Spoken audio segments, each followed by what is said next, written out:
scratch, and sniff.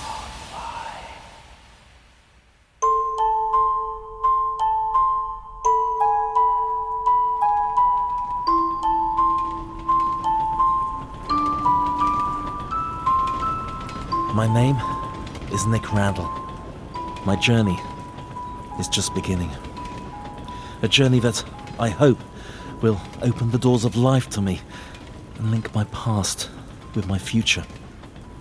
Well, dependent as always on London transport. No, never mind. I was once a lost and lonely child, and many decades later, I'm exactly the same. Destiny decrees that my journey tonight will bring me to a strange and dark place. Even stranger and even darker than the earwax of Satan himself. I'm travelling to Bow Bell Cemetery in London's generic East End. Fancy a good time, dear? With those teeth, Right on, driver. a stone's throw from Wolford. And that place is bloody cursed. And it's late at night. And it's Halloween. Oh, do shut up. The producer's suggestion: to evoke the atmosphere of a piece, he said. It'll get you out of the house, he said. So that's nice, isn't it? There I'll be joined by SNS returnee Joe Lidster, head writer and one of the producers of Dark Shadows, a spooky TV show from 60s America, now reborn by the magnificent Big Finish Productions. Also, Aaron Lamont, a fellow writer of disturbing literature. OK, let's take a listen and hear what all the fuss is about as we venture into the world of Dark Shadows. Yes.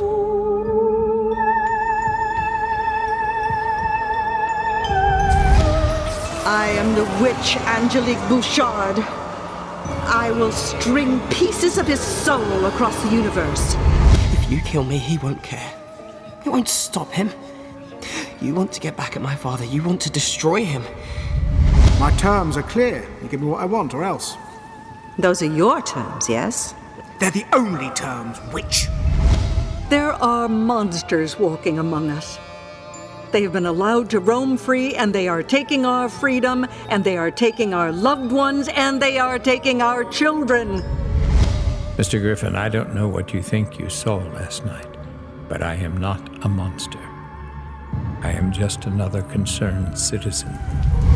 Extracts from the brand new audio series of Dark Shadows by Big Finish Productions. Well, I've arrived at the cemetery, sheltering from the approaching storm under a very old and very spooky Gothic arch, and propping up against a very unusual round tomb. If the rumours are true, which of course they're not, in 1622 or something like that, the Wicked Witch of the Well, that's supposed to be around here somewhere, Doris O'Stokey Boyle of the Great, lured young men to their deaths and fed on their unmentionables. She also had a shocking case of halitosis from the dawn of Beelzebub's bottom, so I brought my extra strong mints just in case. Anyway, with me, using a couple of gravestones as makeshift seats, nice work boys, are Joe Lidster and Aaron Lamont. Tain't fit for man or beast. It's bloody cold. Yes, well, they said you'd both be difficult. Give us a spotter's guide to Dark Shadows from the 60s onwards. Dark Shadows is a thing nobody in Britain has heard of. It was broadcast in America, and it was basically a soap opera that had a gothic atmosphere to it. So they talked about ghosts, characters talked about ghosts, but they were actually it was, this place is haunted by ghosts, meaning its place is haunted by secrets, like, why have you not left the house in 18 years? Yeah. Where's your long-lost wife? That kind of thing. And then it wasn't doing so well in the ratings, and they had a ghost suddenly pop up in one episode because they'd had lots of people talking about ghosts and stuff. And basically in one episode the boy goes to the old house and a ghost pops out of the painting, does a little dance, goes back into the painting, and the ratings went, ooh, that's interesting.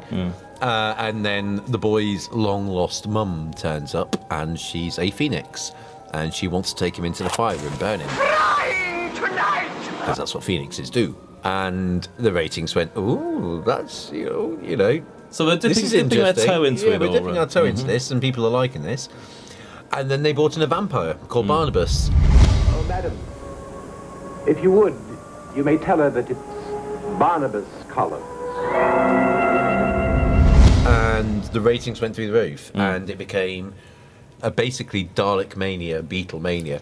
It turned into this huge, amazing thing in America because basically, if you watch it now, you are sitting there watching it going, this went out during the daytime. It was about 4 o'clock in the afternoon, wasn't it? Yeah, it was basically for the kids coming home from school. Kids got home from school, so it was housewives. Kids got home from school, and they were watching horror movies that were repackaged as a soap opera, and it works brilliantly. The soap becomes the horror movie, so it becomes about two characters who basically go back in time or go sideways in time or whatever to investigate the latest why is this man a ghost. Let's go back in time, find out why he's a ghost, and then he becomes the main character, and there's lots of this stuff. Just it's bonkers. It wasn't really shown over here, certainly not at the time. I only became aware of it because of Big Finish. Yeah, exactly, which is a big thing. It's not a thing over here. It just wasn't. Basically, it was shown in the 90s on a satellite channel called Sci-Fi, if that's a thing, or have I made that up? No, that's still a thing. If that's a thing, then that's what happened. It was shown on Sci-Fi, and a few people watched it at the time, including two people who still work for Big Finish, John Ainsworth and Stuart Manning. And so John Ainsworth said to Big Finish 10 years ago, this could be a thing we could do, and then Stuart Manning did a really good pitch for this would be an amazing thing to do.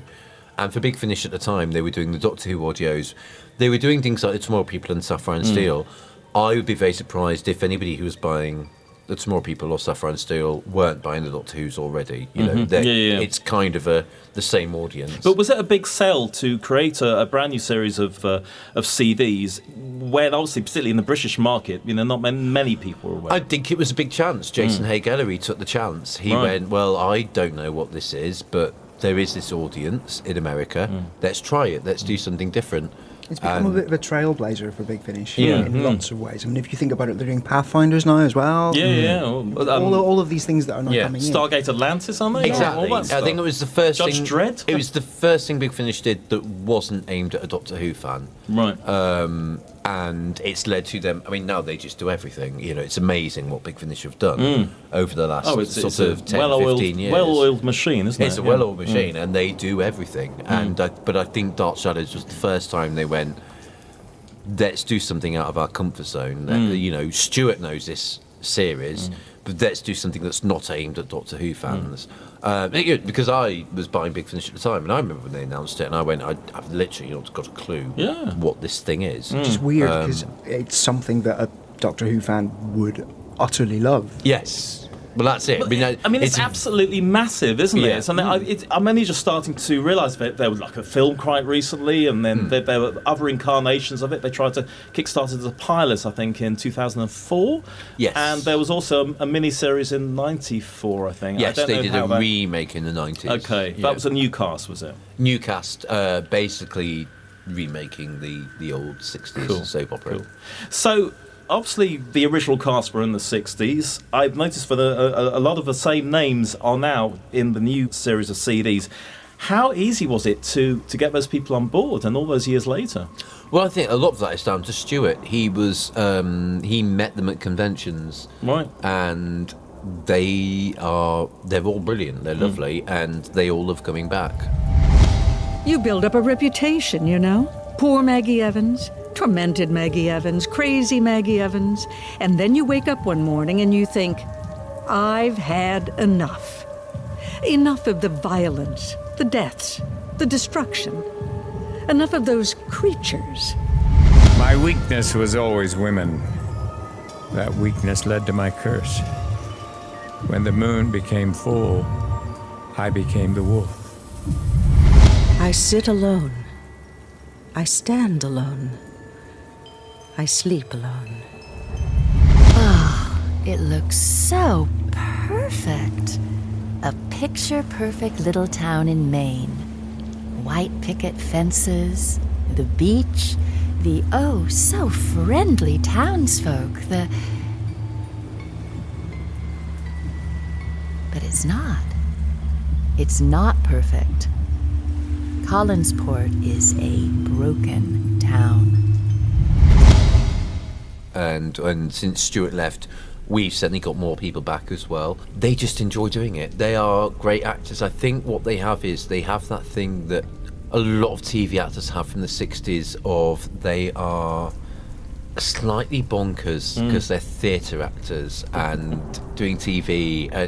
They have something about them that lends themselves so well to audio that we have with our newer actors. We have to sort of go, you're doing theatre, you're not doing TV. Right. It was a TV show, but you're not doing TV. It's not naturalistic. It's not camping it up. It's somewhere in the middle. Yeah, absolutely. And those actors from the TV series absolutely know it. You watch that old TV series and you're just like, there's a wall wobbling, or there's something like that, or someone's forgotten a line with a teleprompter, but you actually look at what those actors are doing and you're going, you're brilliant. You're Well, it's like the classic days with brilliant. Doctor Who. It was a different style of acting, exactly. wasn't it? I mean, it was good in its own right, but you know, I think the true believers get it. But do you feel that does translate to audio only? I think it translates really well to audio because, like I said earlier, it's not TV. It's more like theatre. Dark Shadows has a heightened atmosphere to it. The scripts are heightened, the performances are heightened. We keep it grounded. It's got to be grounded. You have to care about the characters, but also at the same point, if someone's a vampire, we're not ashamed to say they're a vampire. It's not, oh, he has a craving for blood. No, he's a vampire.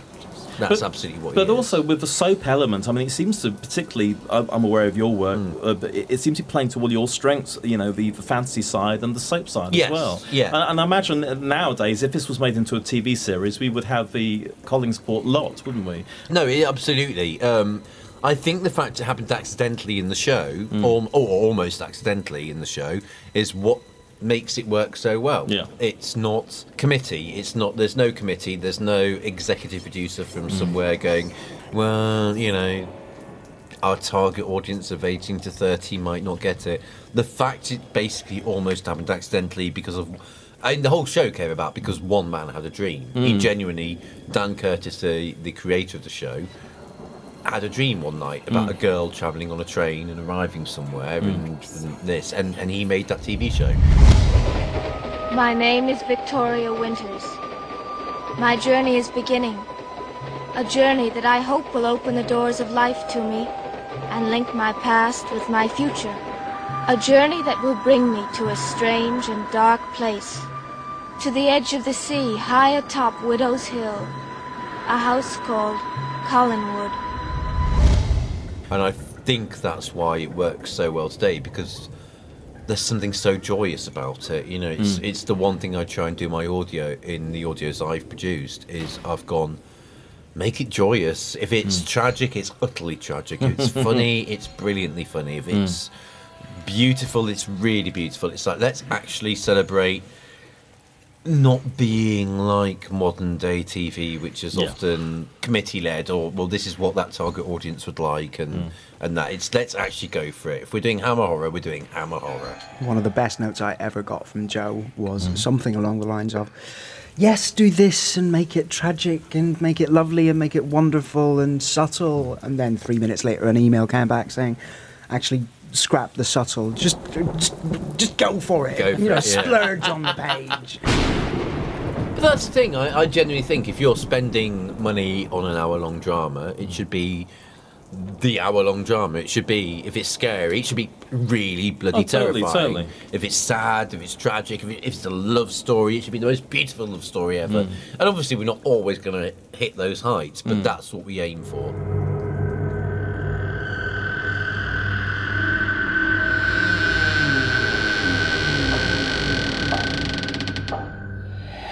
You're listening to a spooktacular SNS Online Halloween special celebrating the iconic TV series Dark Shadows, now back thanks to Big Finish Productions, and are available to be purchased by going to their website. Dark Shadows also features tracks on SoundCloud by searching there for Dark Shadows DFP. And don't forget our eclectic range of programmes also feature on SoundCloud by searching for SNS Online, or Mixcloud by searching my name, Nick Randell. Facebook is SNS Online and Twitter is Scratch and Tweet. Ooh, I feel a chill in the air.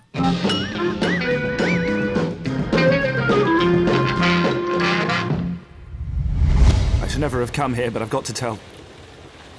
Have you ever felt like there's literally, absolutely no hope? There's no way out. No matter what anyone says, no matter how much they tell you there's something, but there's nothing. There's literally nothing I can do, and I don't even know what's going to happen, but I know that... Oh, God. I know it's over. I know I'm going to die. That's what this town does. It's this town. It's Collinsport. It's broken. What I like about Dark Shadows is it seems to sort of unpeel very slowly, like layers of an onion. What it seemed to me was very stripped back storytelling, and the soundscape itself, just the whole way it's produced, is fantastic. The scripts are really, really tight. There's some good performances in it, and it does lead you on. I mean, there were some real genuine shocks that you just don't expect, which makes me think of Psycho and some of the classics there. Yeah. Although there was another one reminding me of Ghostwatch, which is your can't think which one that is. Ladies and gentlemen, we apologise again for the difficulties we've been having. Can't you hear her screaming? If you'll excuse the expression, it seems we have a ghost in the machine. Someone's hurting her. You think I'm imagining it, don't you? Once I caught a fish alive. The one where after one of the scripts I replied going, I know we want to do something a bit like Ghostwatch. You are actually quoting Ghostwatch now. We can't do that. Oh, you must quote it. The program you're about to watch is a unique live investigation of the supernatural. It contains material which some viewers may find to be disturbing. Did I quote it? I think you did in the first draft. We had to cut some lines. Round and round the garden like a teddy bear. I do like very, very, very, very bad first draft. Did Sarah Green make the first draft? Or? No, Sarah Green did not make the first bless draft, her. I'm afraid. Oh, okay, No. okay. She's still in that glory hole. Sarah? Dark Shadows.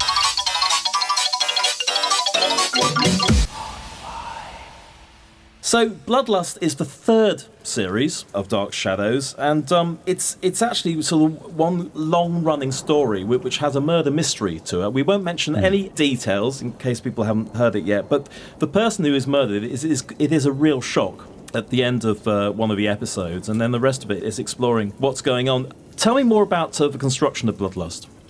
It came about because the previous full-cast audio ended on a cliffhanger.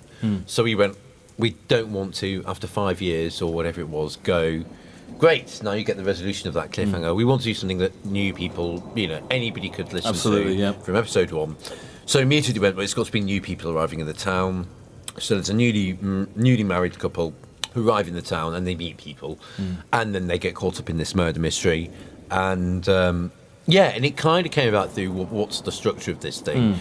We need a murder. Well, what if we did this and what if we did that? We want to bring that character back and we want to bring those characters back. And then we went, well, it's a murder mystery. Let's do Twin Peaks. Absolutely. I'm an absolute huge fan of Twin Peaks. Let's do Twin Peaks. Let's do The Killing. And let's also do a soap opera. So we watched the first episodes of things like EastEnders and Coronation Street and so on. And we also rewatched Twin Peaks, The Killing, and so on. And we realised the good thing about murder mystery is it's not actually who done it. You want to know who done it, and that's great. But the great thing about a really good murder mystery, especially things like The Killing, is what was everybody doing? It's finding out what everybody's secrets were. And once he realised that, it was like, brilliant, we know what we're doing, because we've got these existing characters, we're creating these new characters, and basically it's all about what are the secrets all these people are hiding. And when the killer is revealed, hopefully it's a surprise, and it's nice and works. But hopefully you've enjoyed the journey. No, absolutely. What are these people's secrets? Of course. And they get gradually revealed across the series. Come on. Show yourself, witch. I've traveled a long way to see you. Oh, it's you. I thought I could smell something rotten. Why is nobody glad to see me? Didn't you hear what happened last night? The big, bad wolf. Yes. The night I returned to Collinsport, a coincidence, nothing more. The portrait keeps the wolf at bay, but it's always there, deep down inside, clawing at your heart. Because you didn't know Dark Shadows at all, did you? And we got you to write for it. Well, I knew a bit about it. That's the weird thing because I'm a big geek. I'm a Doctor Who fan. I love all of that stuff. We all so ducky? exactly. And you've gone through, because I was in Northern Ireland and these things didn't really exist. You weren't supposed to be into them. So I spent quite a lot of time in the local library flicking through reference books. So I heard about it, and I'll be honest with you, it wasn't particularly complimentary stuff, but it seemed intriguing. And all of the stuff that Joe has said about, a vampire is introduced, the idea that characters would disappear one week, or just because of the practicalities of getting the actor back in to film one scene, wouldn't appear, and it would be a stagehand on the floor. And I think it was actually James was doing, I think it was the Dollhouse at the time, and had said, there's this thing that I'm working on, and it's kind of like tell a spooky story and tell a tales of the unexpected. How often have we all heard that one? And I kind of got into it, and I'll be honest with you, I didn't get it at first. I think it's a slow burner for some people. It really is. I mean, for me, it was I got hooked on a character. I got hooked on the character of Quentin Collins, who was a ghost initially, and he was trapped in a portrait, but he's a werewolf. But he's also a complete bastard, and he's an attractive bastard. I mean, he's the kind of werewolf who gets the girls and then rips them into shreds, so they don't talk about it in the morning. Cheap date. And I just fell in love with him. I think it was The Creeping Fog I'd listened to, and I went, whoa, okay, I kind of like you. And I pitched to write for Quentin, and it kind of went from there. And my love for it has grown a lot. I would class myself as much more a fan of the audios. I've seen a lot less of the TV series, but for me, that's a good thing. It's a 60s soap, and what Big Finish is doing is not a 60s soap. It's structured slightly differently as well. Absolutely. It's almost got a new series, Doctor Who series. You have to add structure to it. So it moves at a much faster pace, and it can be outrageous at times, which is really good fun. When I listen to them whenever they're finished, sometimes I've only seen parts of the script, things like that, and I sit and listen and go, I can't believe you just did that. So from that, there are some truly terrifying moments, and particularly if you're listening in the dark with earphones on, which I was told to by Joe. It can be quite freaky. I'm not particularly good on those sort of things, but I braved it out. Dark Shadows. With Nick Randell. All right. Everyone's a critic, love. What do you know of Barnabas Collins? Just legends, really. 2 centuries ago, a witch turned him into a vampire and locked him away. See you in a couple centuries. Madam, I am Barnabas Collins. Are you stoned? They tried stoning me. It did not work. What is the year? 1972. I shall restore the family to its former glory. How soon can the horses be ready? We don't have horses. We have a Chevy. This age does remain a mystery to me. He's not staying with us forever, is he? What is your age? 15. 15 and no husband. You must put those birthing hips to good use at once. Did the film with Tim Burton cause any copyright problems when you were working on the series? There were fears. We had fears at the time of, is this going to affect our license? It didn't affect our license. That's how it surprised me, because Tomorrow People was... it's not my sphere at all, licenses and stuff. I assume different license holders have different opinions on things, but I also assume there's a difference between ongoing TV series and one-off movie and so on. So, radio and audio rights. If you Googled Tomorrow People, you would have found there's a TV series, but there's also these audios happening at the same time.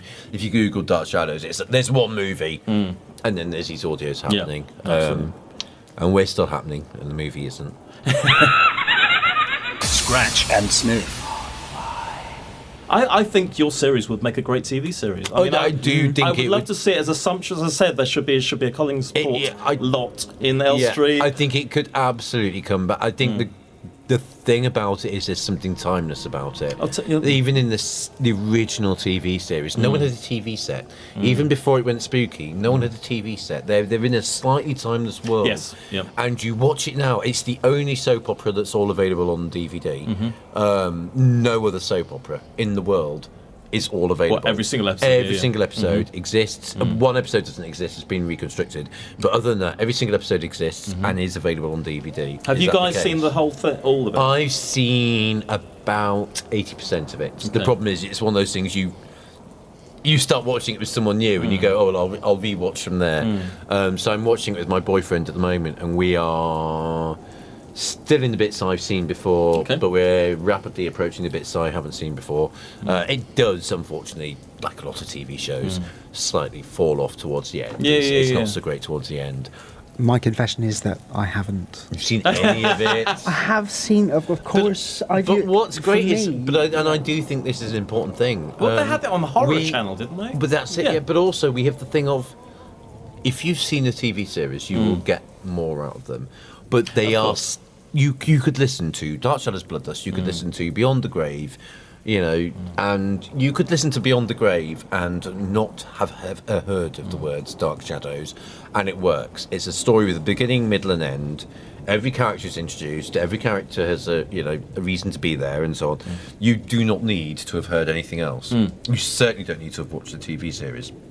If you aim it at people who aren't fans of the existing thing, you end up with a better story, because you end up with a story with a proper beginning, middle, and end. It's like Russell Davies bringing Doctor Who back. I mean, he didn't pander to the fans. He was aware of it because he was a fan himself, but he wanted a big hit on his fan. And I think that's what we've tried to do with this. Absolutely. I mean, a lot of people have described Bloodlust as that. It's a standalone 13-part murder mystery, and quite a few people have sort of said it's like when Russell brought back Doctor Who.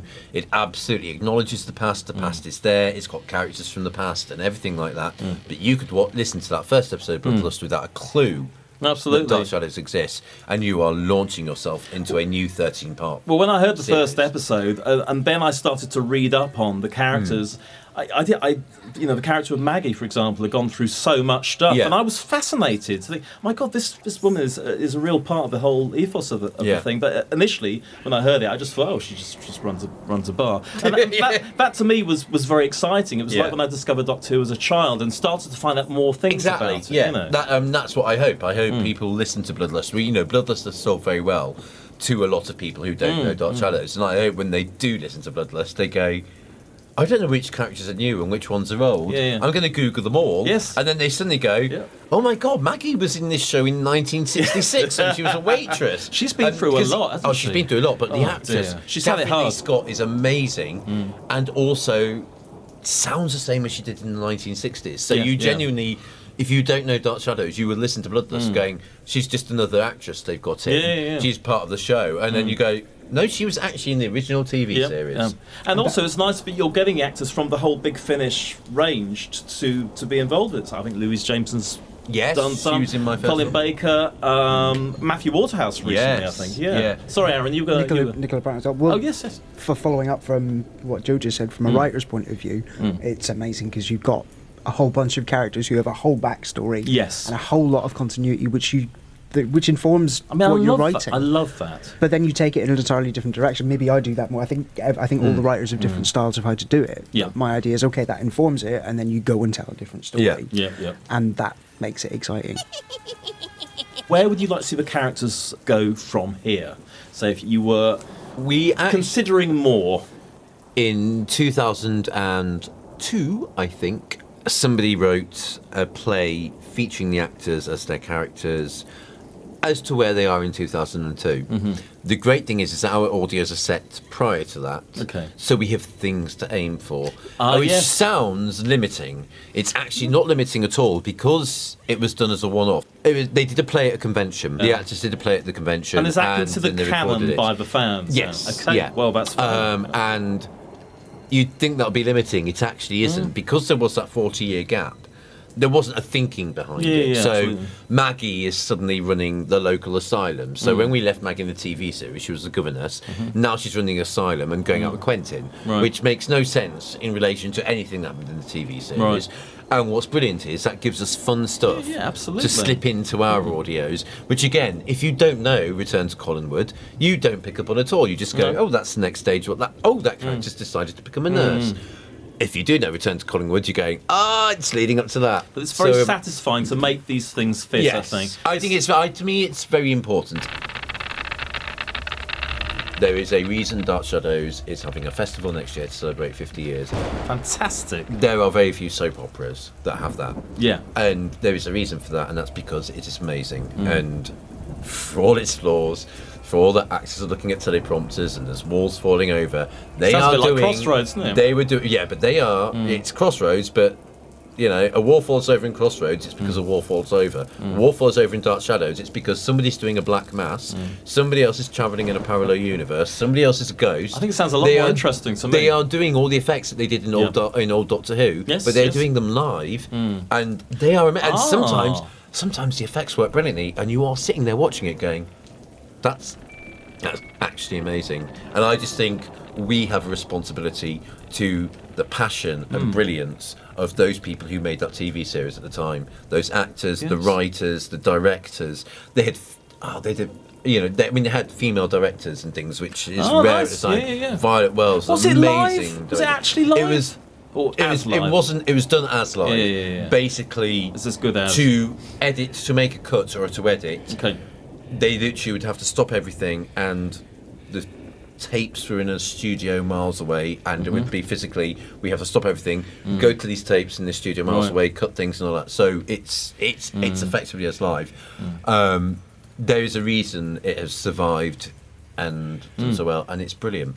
My two things are, new listeners, come on, listen to a brilliant horror play by a new writer with a new cast, and it's amazing, and you don't need to know a thing about anything around it.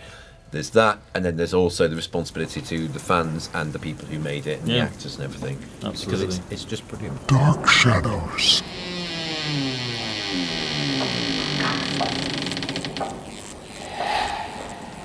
So guys, thanks so much for coming to this cold, unquiet cemetery tonight to talk about Dark Shadows. It's gratefully appreciated. No, I didn't hear that. And of course, neither of you go home empty-handed because you get your celebrity goodie bags, which are here. Ooh. Are these actual? Do we get things? Yeah. We're getting actual I goodie thought we were going to bags. have to act on audio and pretend and go, oh, that's a real... Oh my God, it's really heavy. What is it? What the hell is this? It's a blankety-blank checkbook and pen. Oh, this is one each? You've actually given us things. Every celebrity gets a celebrity goodie bag now. Oh. I don't know what that is. A doorbell? No, press it. No, down.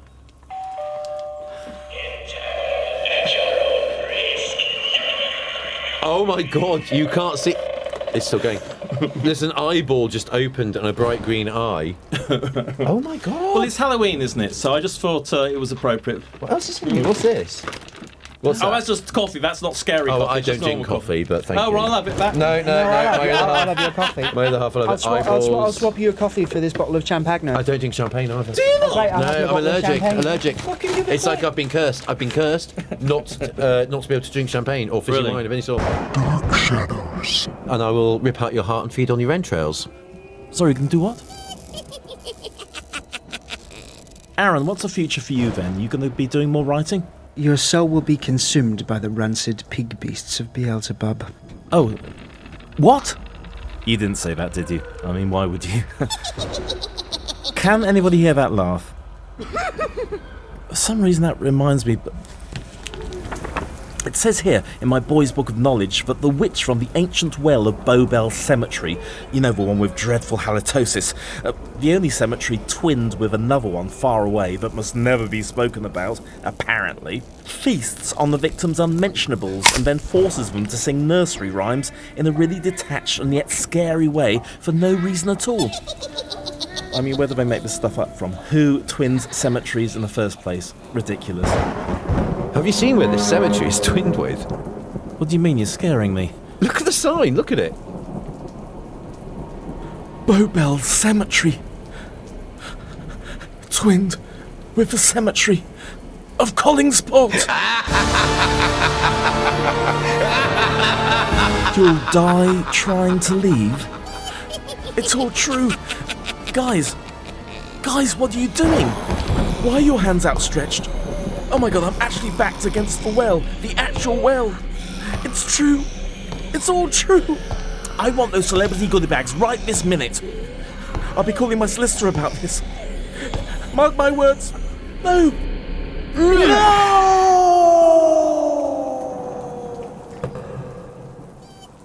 Job done. Tidy. Last orders? Yeah, mate. Well, a lock-in would be great. World's End or The King's Severed Head? What about the Romeo and Juliet? Unhappy art all night. The Romeo it is. Who writes this stuff anyway? Not me, darling. I've written for Torchwood.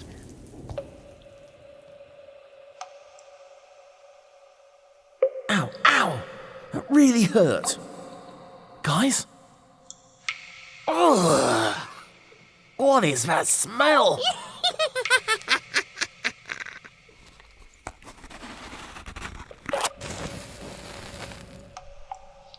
Would you care for a mint?